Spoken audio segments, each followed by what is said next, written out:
마태복음 16장 21절에서 28절. 이때로부터 예수 그리스도께서 자기가 예루살렘에 올라가 장로들과 대제사장들과 서기관들에게 많은 고난을 받고 죽임을 당하고 제3일에 살아나야 할 것을 제자들에게 비로소 나타내시니.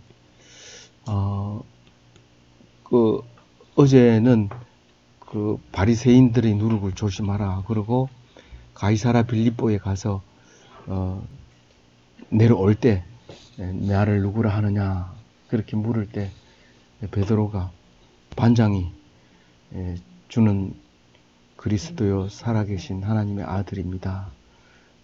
다시 말해서 익수스라고 하는 예수 그리스도 하나님의 아들 구세주, 그렇게 해서 그 머리 글자를 다 합하면 익투스라 해가지고 물고기라는 말을 가지고 있어서 그리스도인에게는 그게 비밀로 암호와 같이 이렇게 물고기를 그리면 그게 기독교인이라는 것을 나타낼 때, 박해받을 때 매우 요긴하게 썼던 물고기 표시입니다. 물고기를 그렸는데 아무 반응이 없으면 그것은 지워버리고 그냥 다른 얘기하지만, 반응이 있으면 비밀을 얘기할 수도 있고 집회에 대한 이야기를 할 수 있었던 것이죠. 그런데 오늘 말씀은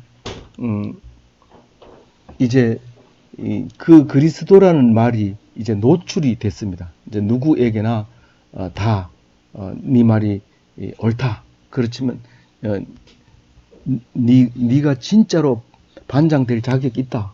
그래서 내가 열쇠를 준다. 그러면서 열쇠를 줍니다. 이 땅에서 매이면 천국에서도 매이고 이 땅에서 풀면 천국에서도 푼다. 그래서 베드로 상을 보면 열쇠를 꼭 가지고 다닙니다. 근데 그 열쇠는 베드로에게만 준 게 아니라 우리에게 다 준 겁니다. 마치 졸업식장에 가면 대표로 졸업장을 받고 다른 사람은 안 주는 것처럼 보이지만 각 학과로 가면 다 받아가지고 가는 것처럼 그 14장 뒷장에 가면 우리에게 다 똑같이 베드로에게 한 것처럼 너희들이 땅에서 매이면 천국에서도 매인다. 그런 얘기를 하면서 주시는 겁니다. 그리고 베드로를 보고 네가 하나님이 너를 아들 삼았다. 그렇게 얘기를 합니다. 그러고 나서 이제 그 말이 이제는 모든 사람들에게 이제 믿어지게 되고 믿어지지 않더라도 그것을 그렇게 이제 말하게 됩니다. 그래서 이제 그렇게 됐을 때 이제 말하지 마라. 그런데 언제까지 말하지 말아야 되느냐 하면 자기가 예수님께서 십자가에 돌아가시고 부활하신 다음에 다시 살아나고 난 뒤에, 그리고 네가 깨닫게 될 때 그때 얘기해라는 거죠. 지금 얘기하지 말라는 거죠. 물론 뭐 때가 안 됐기 때문에 너무 빨리 해도 안 되는 그런 의미도 있지만, 지금 이제 1년 남았어요. 6월절 지나고 이제 6월절 날 오병이어 기적을 일으키고 그 다음에 바로 이제 두로와 시돈을 통해서 데가볼리를 지나서 갈릴리에 가서 또 비슷한 갈릴리 동편에서 칠병이의 기적을 일으키고, 그리고 이제 이 일로 바로 이제 들어갔으니까 뭐 기간은 얼마나 되는지 모르지만 이제 1년도 안 남았던 이제 그런 시간입니다. 그래서 이제 말을 못하게 하고 있습니다. 그러니까 내가 지금 갈릴리에 있지만 예루살렘에 올라가야 되고, 올라가서 장로들에게, 대제사장들에게, 서기관들에게 고난을 받을 것이다. 우리 장로들은 주로 이제 바리새인들이 장로의 전통을 철저하게 지키려고 또 감시하기도 하고 또 그렇죠. 그리고 대제사장은 사두개파들이 이제 주로 대제사장들이 차지하고 있고, 서기관들은 이제 교법사라 율법을 가르치기도 하고 기록하기도 하고 해석하기도 하는 그런 사람들이죠. 그 사람들이 너희들은 예수는 지금 율법에 어긋났다. 그렇게 해서 서기관이 이 판결을 제안을 하면 이제 산헤드린 공회에서 재판을 내려가지고 그래서 이제 바리새인과 사두개인들의 동의를 얻어서 아마 죽게 될 것입니다. 그런데 그 죽음이 자기 십자가를 지고 가는 것입니다. 골고다 언덕까지, 갈보리 언덕까지 올라가게 되는데, 찬송가에는 갈보리라고 그러고 성경에는 골고다라고 하는데, 헬라어로는 골고다고 라틴어로는 갈보리고 그렇습니다. 근데 갈보리는 한 군데밖에 안 나오는데 성경에, 그런데 많이 또 사용하는 데는 사용하고 있습니다. 그 언덕까지 자기 십자가를 지고 올라갑니다. 우리는 예수님을 닮은 자기 십자가를 져야 된다고 오늘 예수님이 말씀하고 계십니다. 그리고 장사되고 3일 만에 죽은 자 가운데서 다시 살아납니다. 지하에 땅 밑에 세월에 갔다가 거기서 완전히 죽어서 죽은 자들 속에서 살아나야 됩니다. 이 순서가 틀리면 거짓말이라고 그러고 속였다고 그러고 그렇게 하기 때문에 반드시 확실한 과정을 거쳐서 다시 살아나는 예수님의 십자가를 오늘 말씀하셨습니다.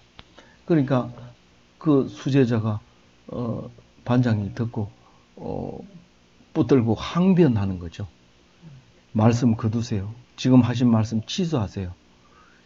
영원히 죽어서는 안 됩니다. 우리가 있는데 우리를 두고 그게 가능한 일입니까? 안 됩니다. 이 말을 하지 않을 사람이 누가 있느냐는 거죠. 사람이라면 다 하는 거죠. 그 말에 적응이 안 되는 거죠. 왜 그 얘기를 하느냐? 뭐 때문에 우리에게 그걸 해야 되느냐? 그래서 예수님이 하는 말과 우리가 하는 생활해야 되는 이야기를 해보면 너무도 안 맞는 게 많아요. 그걸 가지고 괴리라고 영어로는 미스매치라고 이게 안 맞는 거예요.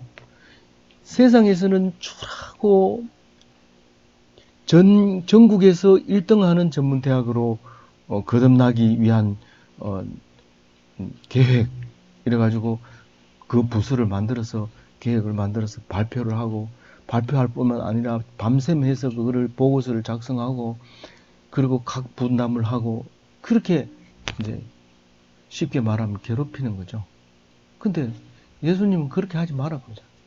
그러니까 그러면 직장 나가야죠. 그만둬야 되죠.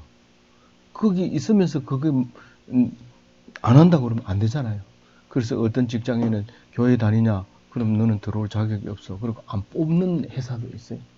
왜냐하면 이게 너무 현실에 안 맞는 행동을 하고 있거든요. 그러니까 베드로는 지금 분명히 중요한 말을 하고 있긴 한데 이거 들어가지고는 지금 적응이 안 되는 거예요. 본인이 만약에 그렇다면 내가 이제 버리고 도망가야 되는 건지 아니면 나도 같이 죽어야 되는 건지 아니면 그 죽을 거를 말려야 되는지 지금 머릿속이 지금 복잡한 거예요. 그래서 안 됩니다. 절대로 그런 일이 안 일어나도록 내가 막겠습니다. 나중에 보면 이 칼 가지고 말고를 막 그냥 귀를 잘라버리잖아요. 근데 예수님은 그렇게 하면 칼을 든 사람은 칼로 망한다 하면서 그 귀를 주워가지고 붙여주는 그런 거 보잖아요. 물론 예수님에게는 이 베드로가 있어야 돼요. 없으면 참 바보 같은 게 좀 있어야지 뭐 설명을 하지 똑똑해가지고 질문도 안 하고 가만히 있으면 수업도 아주 영 재미가 없어요. 그럼 모르면은 야 그것도 모르나 이러면서 폼 재면서 이렇게 가르쳐주고 이러는데 참 똑똑하면 안 돼요. 근데 베드로는 항상 이런 막 용기 있게 모르는 건 모르는 대로 그냥 막 밀어붙이는 거예요. 그러니까 예수님이 말할 수 있는 거죠. 그럼 만만하잖아요. 사실 다른 사람은 폼 재고 있으니까 잘못했다가 얘기하면 바로 고발 들어갈 줄 모르니까 제자라 하더라도 뭐 함부로 하면 안 됩니다. 근데 베드로가 얘기하니까 막바로 사탄아 막 이래 버립니다. 그래도 베드로는 따라오거든요. 그러니까 막 사탄아 내 뒤로 물러가라 이러면서 너는 나를 넘어지게 하는 자다. 네가 하나님의 일을 생각하지 아니하고 도리어 사람의 일을 생각하는도다. 이게 제자기는 제자지만 사실 사람 생각을 하고 하면서 따라다니는 거예요. 사실은 전말을 다 안다면요, 안 따라다녀도 됩니다. 우리는 안 따라다녀도 예수님은 제자잖아요. 다, 전말을 다 안다면 안 따라다녀도 되는데, 지금 따라다니는 이유는, 따라가면 먹을 것도 해결되죠. 모든 게 다 문제가 해결되니까 따라다니는 거죠. 고기를 안 잡아도 되고, 이러니까 따라가는 거죠. 나중에 예수님이 그 얘기 하잖아요. 나의 표적을 보고 너희들이 따라오는 게 아니고, 먹을 것이 있으니까 따라온 거 아니냐. 그렇게 솔직하게 예수님이 직접적으로 얘기해 뿌린 거예요. 그래서 베드로는 아닌 것처럼 나는 믿습니다. 이러지만 다 알고 있어요, 예수님이. 그런데 사람 일을 생각한다고 야단치고 있는 거예요. 이 말 속에는 나도 살고 싶다. 그러니까 네 그 얘기 하지 마라. 그렇지만 살려고 하면 죽는다. 십자가를 지지 않으면 나는 결코 영생할 수 없다. 십자가를 통해서만 비로소 영생을 할 수 있다. 그 얘기를 하고 있는 거죠. 이 사탄아 이렇게 말할 때는 이 무지한 놈아, 이 믿음이 없는 놈아, 이 욕심 많은 놈아 이런 말입니다. 이 땅에 영원히 살고 싶은 그 욕심, 예수님이 능력이 있다는 것을 믿지 못하는 거, 이 지금 예수님이 얘기하는 그 진리를 깨닫지 못하는 그 무지, 그걸 지금 야단치고 있는 거죠. 24절에 같이 읽어볼게요. 이에 예수께서 제자들에게 이르시되 누구든지 나를 따라오려거든 자기를 부인하고 자기 십자가를 지고 나를 따를 것이라. 나처럼 십자가를 져야 된대. 알겠나? 이렇게 얘기하는 거예요. 나처럼 십자가를 져야 된대. 여기 어디 그런 말이 있어요. 지금 그 말을 하면 다 도망갈 것 같아서 말을 이렇게 하는 거예요. 자기 십자가를 져라. 사실은 내가 십자가를 지기 때문에 너희들은 나처럼 십자가를 질 필요는 없어. 그렇지만 네가 부득이하게 그렇게 해야 된다면 해라. 그래서 베드로는 결국은 십자가를 지게 되는 거지만 우리 많은 사람이 기독교인이 다 십자가를 지는 건 아니잖아요. 그래서 누구든지 나를 따라오려거든 자기를 부인하고 자기 십자가를 지라고 그럽니다. 근데 자기 십자가를 지라고 그러면 내가 왜 그걸 져야 되는데? 내가 뭐 때문에 그렇게 해야 되는데? 불러가지고 내가 따지고 혼내주고 내가 할 말 하겠습니다. 나는 그렇게 못하겠습니다. 그렇게 하잖아요. 그렇게 하니까 그렇게 한다는 뜻은 무슨 말이에요? 하나님을, 예수님을 안 믿는다는 거고 안 따라간다는 거고 잘 몰라서 그런 거고 욕심이 많아서 그렇다는 게 분명한 거예요.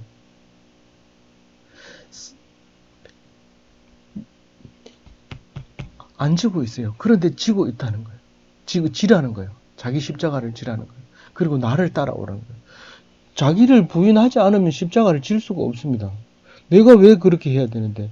무엇 때문에 내가 무슨 죄를 졌나?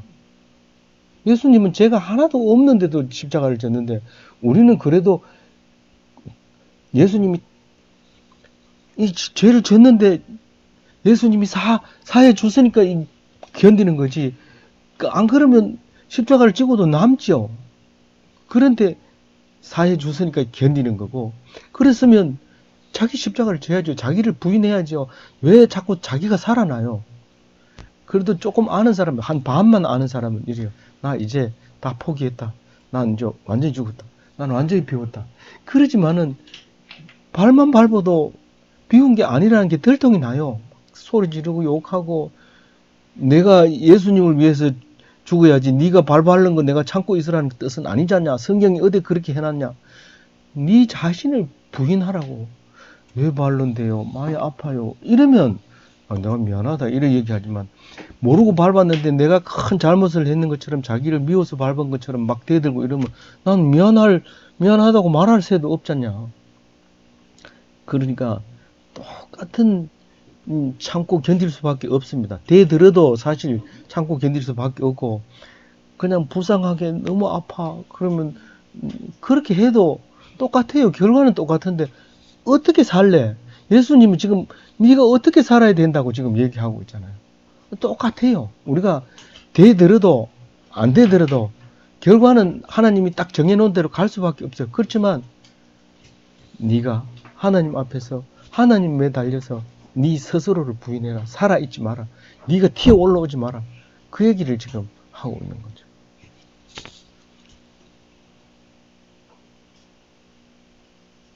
(25절은) 이수신 장군도 얘기했는 건데 한번 읽어볼게요. 누구든지 제 목숨을 구원하고자 하면 잃을 것이요 누구든지 나를 위하여 목숨을 잃으면 비슷한 말 같습니다. 필생적사 뭐 그런 말이죠. 살려고 하면 바로 죽는다는 거죠. 목숨을 걸고 죽으려고 그러면 그 군인들은 화살이 막 날아오는데도 가라는 거예요. 왜 지휘자는 지휘봉을 든 사람은 알죠. 너희들이 떼거리 가면 아무리 많이 쏘도 그 중에 2명은 살아가지고 간다. 그러니까 네가 살려고 하지 말고 가면 이 사람들이 우리가 승리해가지고 너를 살릴 수 있지만 네가 안 가려고 하면 결국은 우리가 다 죽는다. 그렇게 말할 때 이렇게 말하는 겁니다. 그런데 예수님은 이 말은 다른 말이에요. 이 세상에서 목숨을 안 잃으려고 하면 영원한 영생은 얻지 못한다는 겁니다. 그래서 목숨을 잃을까봐 두려워하는 게 아니라 하나님이 모든 것을 책임져 주시고 만약에 내가 죽는다면 하나님이 거둬가시는 것이고 하나님이 거둬간다는 것은 내가 빌렸던 육신의 장막을 반납하는 것이다. 그리고 죽을 때 감사해라. 잘 썼습니다. 그리고 반납해야 되지. 안 돼요. 내가 절대로 안 돼요. 이렇게 하면 너는 죽는다. 더 이상 뒤에 생명은 없다. 그래서 이 생에 소망을 두지 말고 내세의 영생을 얻으려면 이 생에 목숨을 구하려고 애쓰고 목숨을 살려고 두려워하지 말고 그렇게 하라는 거예요. 그게 깊은 뜻이 있는데 다 얘기를 할 수 없어요. 계속 성경은 그런 얘기를 다른 모양으로 하고 있는 거예요.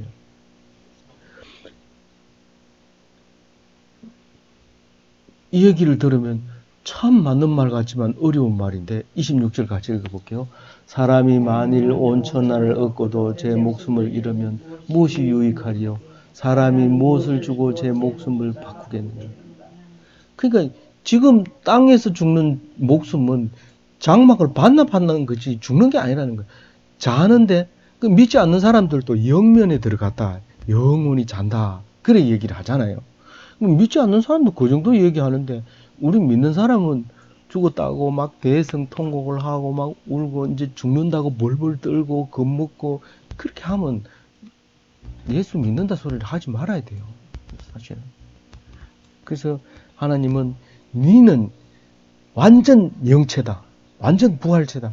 다시 살아나야 된다. 그게 목숨이다.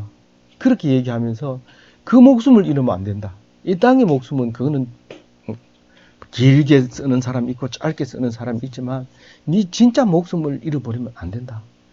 그게 그렇게 얘기를 하고 있는 거죠. 그 다음 절은 27절이죠. 27절 읽어. 네, 27절 읽어볼게요. 인자가 아버지의 영광으로 그때 요거는요 깊이 묵상 안 하면 어려워요. 이게 어려운데 뭔 말이냐면 인자가 예수님의 아들이 예수님을 말하는 거예요. 인자가. 근데 사실은 예수님이 왜 인자라고 하는 이유가 있어요. 물론 하나님이기 때문에 하나님인데 사람의 아들로 태어났기 때문에 인자라고 표현을 합니다. 그러면 단순히 그 뜻이 있느냐 하면 너희들도 다 사람의 아들이라는 얘기예요. 내가 사람의 아들로 와서 이 일을 한다면 너희들도 할 수 있다는 얘기를 하고 있는 거예요. 그래서 지금 살아있는 동안에는 나 1인칭을 얘기하는 겁니다. 인자가 하나님의 영광으로 천사들과 함께 오겠다는 거죠. 그게 3일 만에 부활해서 천사들이 시중 들면서 다시 부활체로 오는 완전 영체로 오는 그것을 너희들에게 보여주겠다는 거죠. 아주 쉽게 얘기하면 내가 다시 살아난다. 다시 살아난다 그 얘기입니다. 근데 함께 오리니 꽃까지는 좋은데 그때 각 사람의 행한 대로 갚으리라.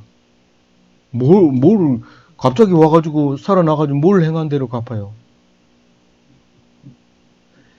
여기서 행함이라고 하는 것은 믿음밖에 없습니다. 믿음을 행함이라고, 행동이라고 해요. 너 입에서 말한 거, 네가 행한 거, 그게 믿음대로 행한 걸 얘기하는 거예요. 믿음대로 행한 거. 믿음대로 행한 사람만 살아날 것이다. 나처럼 영생할 수 있다는 거예요. 부활할 수 있다는 거예요. 그 믿음의 대가라는 게 엄청 크죠. 영원한 생명을 얻는다는 것은 믿음이 그런 가치가 있는지 우리 잘 모르고 어디 가서 네가 믿냐 이러면 믿기는 믿어요. 몇 년 믿었냐 뭐 이런 나는 30년 믿었다 이러면 깜짝 놀라. 어이구 대단하시네. 그게 아니고 믿는 건 그 순간밖에 없어요. 내일 보장 못해요. 오늘은 내가 내일 보장한다고 믿는 그 믿음은 가능하지만 내일 가면 몰라요. 내일 가면 그거는 누구도 말할 수 없어요. 그렇지만 내가 내일까지 믿는 걸 어떻게 내가 믿느냐 하면 나는 그 믿음으로 믿는 거죠. 과거에는 얘기할 필요도 없고요. 미래도 마찬가지입니다. 그래서 그 믿는 믿음이 얼마나 큰 가치인지 영원한 생명을 주겠다는 거예요. 근데 이 믿음이요, 시시한 게 아니고 상속도 가능해요. 이 자녀를 불러가지고 내가 너에게 상속 준다. 가장 큰 상속은 믿음이다. 아버지 돈 안 벌어놓으면 뻔뻔스럽게 저런 얘기로 입을 그냥 마무리하려고 그러는데 난 그렇게 안 살래요. 할 수 없어요. 뭐. 그러면 상속이 안 되는 거죠. 상속하는 사람은 상속하고. 그래서 다른 사람은 예수님 제자들 바울 이런 사람들은 자기 아들을 상속하는 게 아니라 믿는 자를 아들이라고 부르고 그렇게 하잖아요. 베드로도 바울도 아들이라고 부르잖아요. 큰 거죠. 마지막으로 28절 읽어봅니다.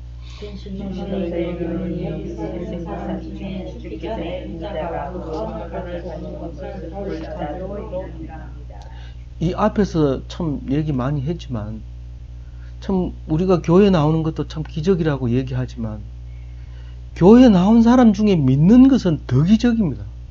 교회 나온다고 믿는 게 아니고요. 이 28절에 그 얘기하고 있잖아요. 진실로 너희에게 이르는 누구 보고요? 제자들 보고 말하는 거예요.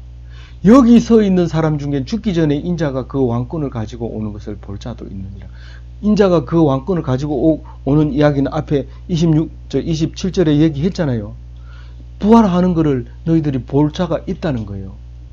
그럼 내가 죽기 전에 다 죽는다는 얘기입니까? 그 얘기가 아니잖아요. 살아서 믿음으로 내 부활을 믿는 사람이 있다는 거예요. 너희들 중에. 거꾸로 얘기하면 뭐예요? 너희들 중에 믿는 사람이 있다. 이 말은 무슨 말이에요? 안 믿는 사람이 대부분인데 그 중에 믿는 사람이 있다는 얘기입니다. 이 말이요, 참 희한한 말이에요. 성경 아니고는 말할 수 없어요.